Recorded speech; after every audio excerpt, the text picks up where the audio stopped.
Hey, salut guys! Aujourd'hui, c'est la journée qui scelle complètement ma saison pour l'hiver. Donc, je vais vous montrer, je vous ai déjà montré, vous allez voir, c'est juste à côté, à ma gauche, qui est à votre droite. En fait, je vais vous le montrer tout de suite. C'est mon jardin.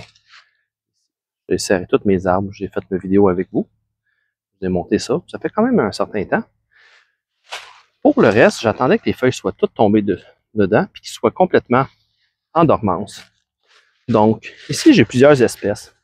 Ici, j'ai un arbre qu'on n'entend pas souvent parler de cette technique-là pour les mettre en dormance, mais c'est un érable de burger. Donc, qui est zoné, qui n'est pas censé passer l'hiver dehors, mais je vais vous montrer qu'est-ce que je vais faire. J'ai des érables du Japon, je vais les enlever de leur peau. J'ai justement des pots en terracotta, je vais les enlever. Puis je vais toutes les mettre ensemble, puis je vais les enterrer. Ici, j'ai une chaudière avec du substrat simple. C'est juste la petite pierre pour éviter les poches d'air. Donc, on va fermer ça. Mon but, je vais vous montrer deux techniques. Donc, le but, je vais vous expliquer le concept en arrière de ça.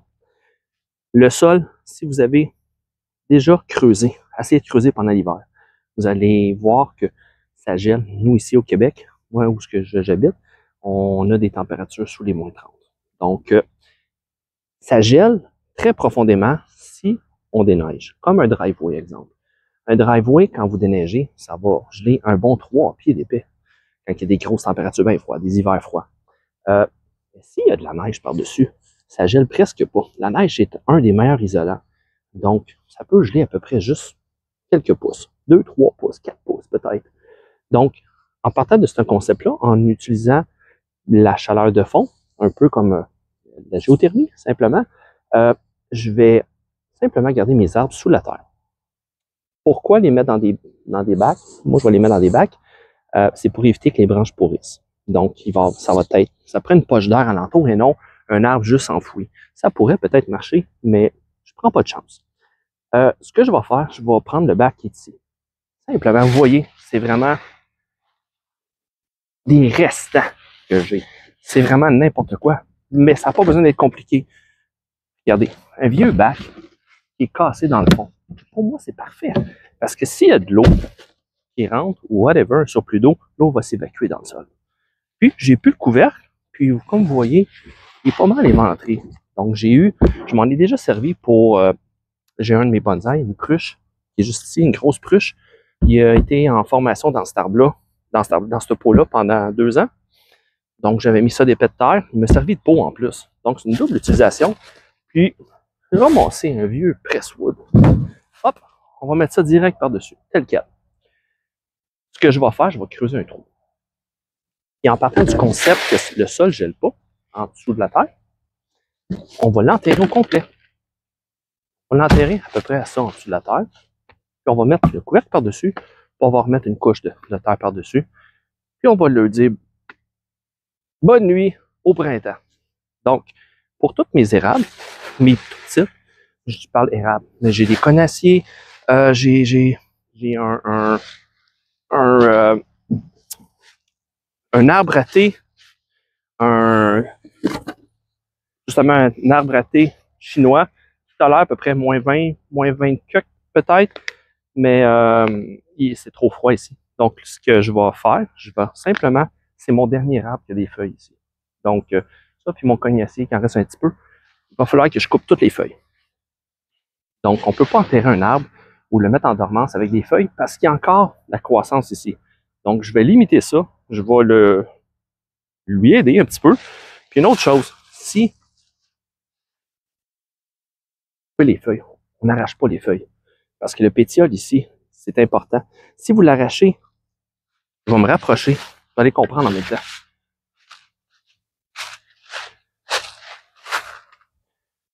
Juste à l'embranchement. Je ne sais pas si vous voyez ici, là, il y a une petite pointe. Ça, c'est des bourgeons dormants. Ces bourgeons-là, si vous arrachez la feuille, vous allez les endommager. Donc, il faut couper les feuilles. Vous laissez un petit bout. Le bout va sécher, il va tomber tout seul. Donc, je vais faire ça. Je vais enterrer ça. Je vais mettre les arbres dedans. Je vais rajouter un petit peu de pierre. La petite pierre nettoyée. On va rajouter ça au cas où il y a des poches d'air. On va faire un petit fond avec ça. Toutes mes arbres, je vais défeuiller ça. Puis ensuite, je vais faire une autre technique avec vous autres. Vous voyez ici mon érable de burger, comme je vous expliquais. C'est un gros arbre. J'ai pas de bac assez grand pour mettre ça dedans. Puis vu que mon garage a été converti en atelier de bonsaï, c'est mon petit studio maintenant, ben, j'ai plus de serre froide. Donc, ce que je vais faire, je vais improviser cette année. Je vais mettre d'autres arbres dedans. Mais je vais prendre cet arbre-là, je vais le mettre dans le pot, dans mes gros barils, puis il ne rentre pas dans un baril. C'est à peu près haut comme ça. Je vais mettre 2 barils bout à bout, puis je vais l'enterrer, simplement. Je vais enterrer les 2 barils, puis pour être sûr qu'il n'y a pas d'eau qui reste à l'intérieur, j'ai des drains dedans. J'ai un trou. Les 2 barils ont un trou. Donc, s'il y a de l'eau qui reste en dedans, pour que l'eau va s'en aller, je vais m'assurer que les drains sont vers le bas. Donc, un tout petit drain, ça devrait faire la job. Je vais mettre ça, on va enterrer ça au complet, puis ça va être ça pour l'hiver, pour moi. Le reste est juste enterré simplement. C'est des rustiques, aucun problème.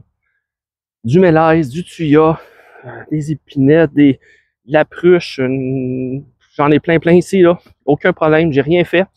Puis, une constatation que j'ai faite, je les ai quand même serrés tôt cette année.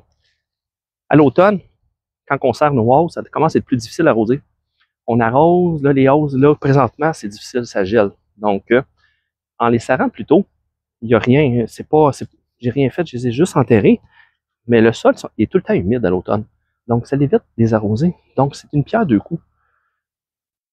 Quand même que je passerais 3 semaines, 1 mois, au mois d'octobre, à moins de travailler mes arbres, j'avais juste à les travailler avant, comme on dit. Ils ont été faits.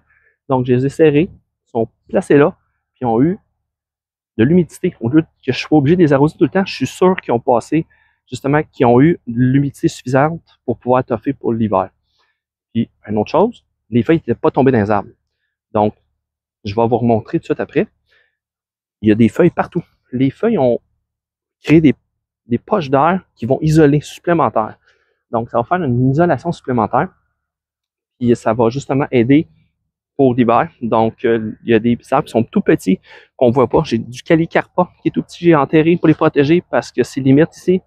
Donc, je les ai enterrés, puis j'ai mis des feuilles par-dessus. Puis, en plus des feuilles qui ont tombé, de plus, là, sont toutes protégées. Donc, ça devrait être top-notch, d'après moi. Donc, je vais vous montrer vite. Vous allez voir, il y a plein de feuilles. Il y a des choses que vous ne voyez même pas. Donc, regardez les arbres. Il y a des arbres partout. J'expliquais. Alors, ça, c'est ma grosse pruche. Par terre, ici, c'est des arbres en dessous. Des arbres à bonbons. Donc, vous voyez à peine, mais regardez les petits bonbons. Donc, avec les feuilles, ça protège les premiers froids de l'hiver. Puis après ça, ben, un coup qu'il y a un couvert de neige, ben, c'est plus facile pour les arbres. Donc, je vais commencer ça avec vous autres. Donc, bien sûr, je ne ferai pas ça à la main parce que j'ai une pelle, mais c'est pas sorcier. C'est sûr, les 2 gros barils, c'est une job à pelleter, mais un bac comme ça, c'est accessible à tout le monde. Je creuse un petit trou, puis merci, bonsoir. Tant que vous avez une place, un jardin, exemple, vous creusez un trou, puis c'est beau. Là, moi, je vais aller chercher ma pépine. Je vais vous faire ça en hyperlapse. Vous allez pouvoir voir un petit peu. Puis je reviens avec vous, probablement en vitesse réelle, pour vous montrer exactement les détails quand j'enterre ça. Donc, on commence.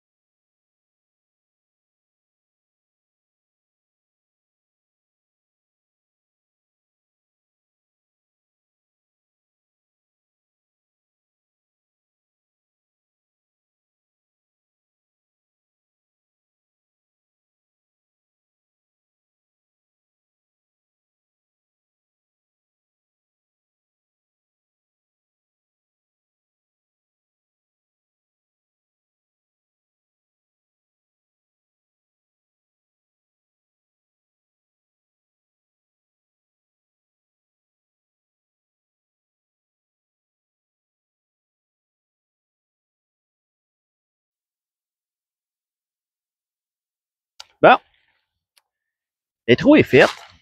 Merci à ma pépine. Tu sais, c'est un peu extrême, là, je sais bien, là. Mais vous pouvez faire ça. Comme je disais, vous n'êtes pas obligé de creuser aussi creux. Je l'ai, moi. Donc, c'est comme ça. J'utilise, je l'utilise, hein? Mais un trou, il aurait pu être un peu moins creux. Simplement un trou pour un back Rubbermaid standard, puis that's it. Donc, vous allez voir, regardez. J'ai creusé une belle tranchée. Donc, j'ai mis mes barils à côté ici pour avoir ma distance approximative. Puis, je crois mettre les deux barils au fond, bout à bout. Puis, juste ici, je vais mettre mon bac bleu. Donc, je vais faire ça. Je vous amène juste avant les préparatifs. Donc, on va switcher de bord un petit peu. J'expliquais avant, il va falloir que je taille. Donc, je vais enlever toutes les feuilles. Je vais faire ça pour vous autres. Hyperlapse encore. Puis, je re-switch après. Je vais vous montrer justement quand j'enterre le tout.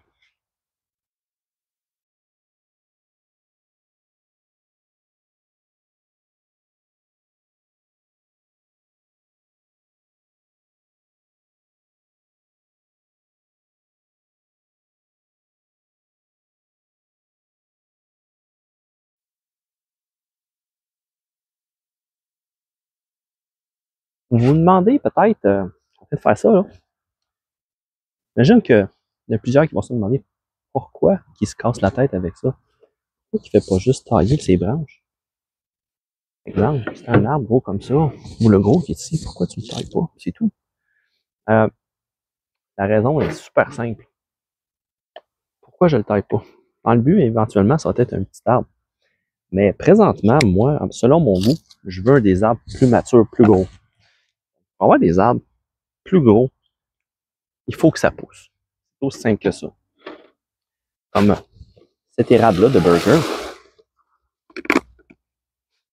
C'est un petit plant qui provient de chez mon ami Yves. Les bonsaïs enregistrés en ligne. On va aller voir le site. Donc, sur place, c'est encore mieux. C'était un tout petit plant de rien. C'était un petit arbre, le plus petit que j'ai pu trouver. Moi, j'aime acheter des petits arbres, avoir de la quantité. Je les laisse pousser. J'apprends le culture. Puis regardez, après quelques années, c'est pas vieux ça. Ça a peut-être 4 ans. C'est pas très vieux. Mais c'était tout petit. C'était une affaire gros comme ça, là, quand je l'ai acheté. Donc, tu le plantes, tu laisses pousser. Puis c'est tout. Là, cette année, je l'ai mis dans un pot encore plus gros. Puis regardez comment ça a poussé. Vous voyez, là, les branches sont très grandes. Mais pour que le tronc ici se développe, là, ça prend ça. Ça prend du feuillage. Plus ça pousse, plus ça grossit la base. Les 2-3 premières années, c'est long. Mais là, présentement, cette année, ça a commencé à pousser. Là, regardez le tronc, là, ça commence à être intéressant. Donc, c'est mon but. Si je coupe ici, c'est bien beau. Mais je veux un arbre plus gros. C'est pour ça que vous voyez. Vous voyez ça dans les vidéos, c'est super beau. Ils ont des gros arbres, les gens, avec des bases énormes. Mais ces arbres-là, ici, au Québec, là, ça pousse pas ici. Soit que tu les fais venir gros, taillés, ils laissent pousser ça en pleine terre, dans des endroits vraiment plus chauds qu'ici, où ils peuvent les laisser en pleine terre. Comme j'ai une érable de la mûre ici, juste à côté, dont une érable Ginala, qui est très similaire d'ailleurs, sauf qu'elle est full rustique ici. Je la laisse pousser en pleine terre, dans le but de faire un peu le même principe que ça. Donc, ce qu'ils font, ils les laissent pousser. Après ça, ils font un trunk chop. Ils viennent, chop, coupent ça. Après ça, ils laissent repousser. Puis au bout de 30 ans, ça fait un super arbre. On parle 30 ans, mais il est beau avant, là. Mais genre une trentaine d'années après, c'est des arbres d'exposition qui sont superbes. Mais ces années-là, tu n'as pas le choix. Il faut que tu les laisses pousser, les arbres. Soit que tu les achètes qui viennent d'ailleurs, puis ça coûte une fortune, ou que tu les fais toi-même, puis tu trouves une façon de les faire survivre l'hiver. Donc, moi, ici, ça va être ça. Les années précédentes, c'était dans mon garage. Donc en serre froide. Dans un garage à 5-6 degrés Celsius, ça va très, très bien. Tu les rentres. Les premières gelées, quand ils annoncent vraiment plus froid, là, tout près de moins 10 les nuits, là, tu rentres ça en dedans. C'est trop froid. N'importe quel arbre, anyway, moins 10, là, c'est moins 5, moins 7. Plus froid que ça, là. Il faut que tu sois déposé à terre, rentré. Donc, sinon, ça gèle barre en barre. Donc, c'est ça. Ces érables-là, ça va très, très bien. 5-6 degrés, aucun problème. Des érables comme ceux-là ici, c'est plus difficile. Des érables, je sais pas, Sangokaku, whatever. Surtout quand ils sont petits. Souvent, quand ils sont petits, vous allez avoir un problème au niveau du collet qui va se créer un champignon, puis vous pouvez les perdre. Donc, c'est comme trop chaud parce que la chaleur, à 5-6 degrés, les fungus poussent pareil. Donc, à l'extérieur, quand c'est gelé, il n'y a plus rien. C'est comme un frigidaire, il n'y a plus rien qui se passe. Donc, quand on les enterre, qui sont au froid, sous zéro, idéalement, ça prendrait moins 5 degrés. Donc, quelque chose que moins 5, un érable du Japon, ça tolère à peu près moins 17, moins 20. Donc, si vous mettez ça dans un endroit fermé à moins 5 degrés, comme un exemple comme un frigo, il n'y aurait pas de problème. Donc, le frigo, c'est 4 degrés. S'il serait à moins 5, dans un, justement, comme un genre de petit congèle à moins 5, il n'y aurait aucun problème parce qu'il n'y aurait pas de fungus qui pourrait se créer. Parce que tout serait gelé. Donc, petit détail. Ça, c'est un arbre que j'ai déjà montré là, 2 ans. Je crois, ouais, bon 2 ans. Ici, j'ai fait un trunk chop. Il poussait bien haut, bien haut.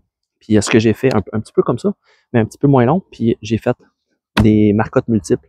Donc, c'est l'arbre avec lequel que je vous ai déjà montré vidéo. Ceux qui me suivent depuis quand même un bon petit bout, vous savez qu'est-ce que je veux dire. J'avais pris une branche, puis j'avais fait, je pense, 8 marcottes dessus.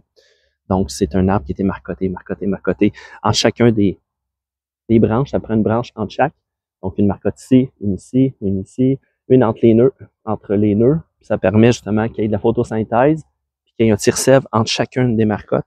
Puis à la fin de l'été, tu chopes ça, puis tu as plein d'arbres. Donc, un arbre avec multiples marcottes, que c'était un arbre à test que je vous avais montré. Puis il est toujours, c'est un arbre que je veux juste laisser pousser. J'ai juste chopé ici, ça s'est ramifié. J'aime ces branches-là du bas. Je les garde parce qu'un jour, je vais probablement couper la tête ici puis repartir à partir des branches plus bas. Donc, je vais vouloir un arbre plus petit. Mais pour le moment, je laisse pousser. J'en ai quand même plusieurs années. Donc, le but, ça serait que présentement, cette grosseur-là, que je puisse le garder comme ça pendant quelques années. Puis, en l'espace de encore 3-4 ans, là, j'aurai un tronc qui serait vraiment gros. Donc, je commence avec vous autres. Je prends l'arbre. Je vais mettre ça dans le baril. Je vais commencer à enterrer ça. Puis, tranquillement, pas vite, vous allez pouvoir voir comment que ça se déroule. Donc, on commence.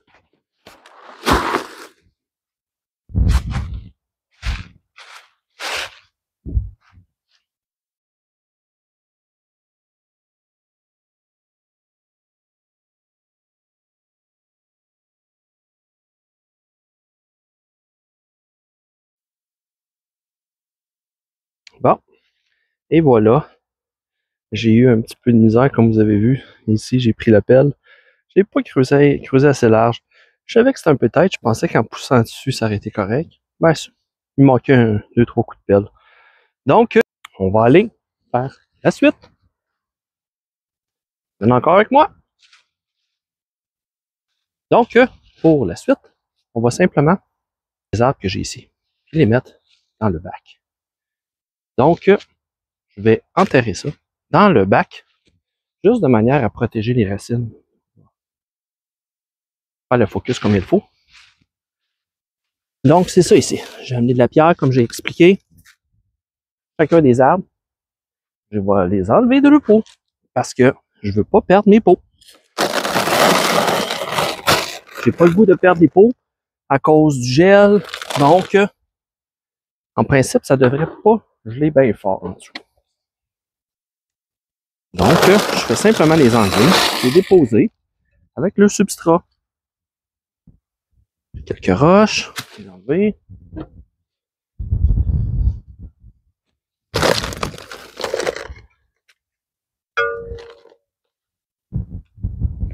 Pot de plastique, pas important. Et tout petites érables. Poser ça dedans.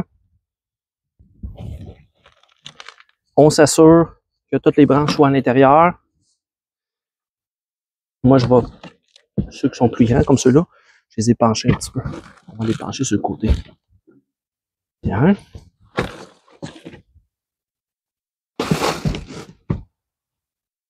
Tout à mettre.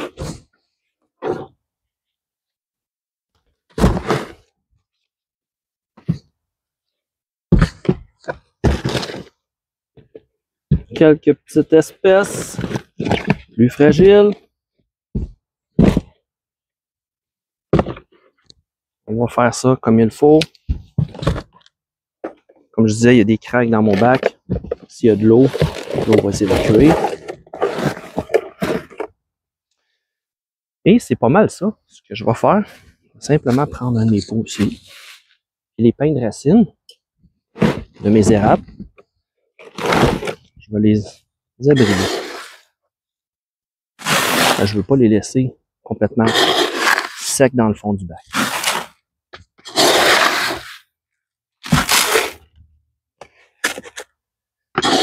On en met juste un petit peu pour le moment.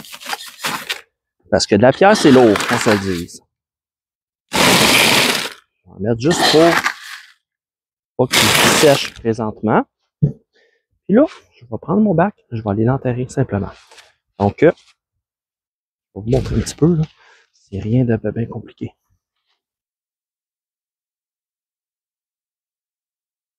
Donc, comme vous pouvez voir, je vais simplement briller les pains de racine. Je vais tout mettre dans le pot, puis je vais rajouter encore un peu de pierre. Et on va fermer ça avec un couvercle, puis c'est tout. Donc, je continue ça avec vous autres, en hyperlapse, et on ferme le tout après.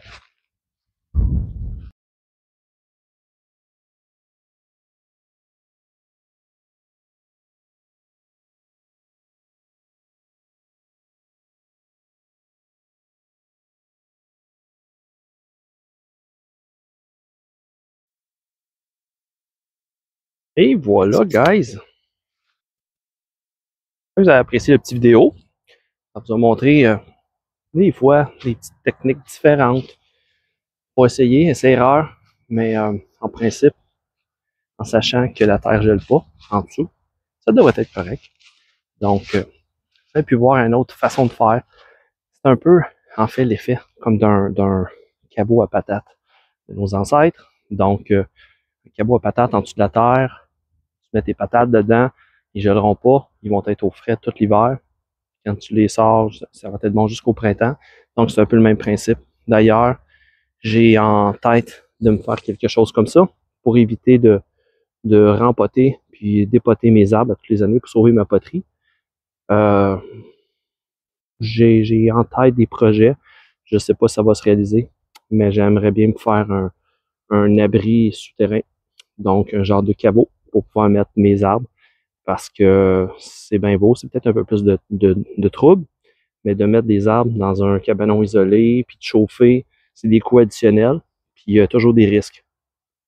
Un risque qui manque d'électricité, quelque chose qui tombe sur le cabanon, puis que tout gèle après, débris, whatever. Donc, comme un caveau souterrain ou semi-souterrain, juste la toiture qui était apparente, mais isolée, avec une partie de terre par-dessus. Ça ferait très bien la job, d'après moi. Donc, c'est un peu des tests que je fais présentement, mais dans un but futur de probablement pouvoir faire ça. Donc, ça me sauverait beaucoup de temps. Tous mes arbres extérieurs, je pourrais mettre ça dedans. Donc, tous les arbres, quand ils n'ont plus de feuilles, tu attends la dernière minute, tu mets ça dedans, puis tu fermes ça, puis merci, bonsoir. Donc, c'était mon post pour aujourd'hui. Donc, la petite présentation. J'ai peut-être un autre post que je vais faire avec vous pour avant la fin de la saison complètement. C'est la période Yamadori, mais moi, j'en fais pas. Donc, je vais probablement vous montrer une autre alternative. Donc, je garde ça, puis je me laisse le choix de le faire ou pas le faire dépendant du temps qui me reste avant la fin de la saison. Donc, ça serait un préparatif justement pour un futur arbre à mettre dans un pot. Donc, sur ça, ben, si vous aimez ça, ben, thumbs up. Puis je vous en souhaite une bonne, puis bonne fin de journée. Salut!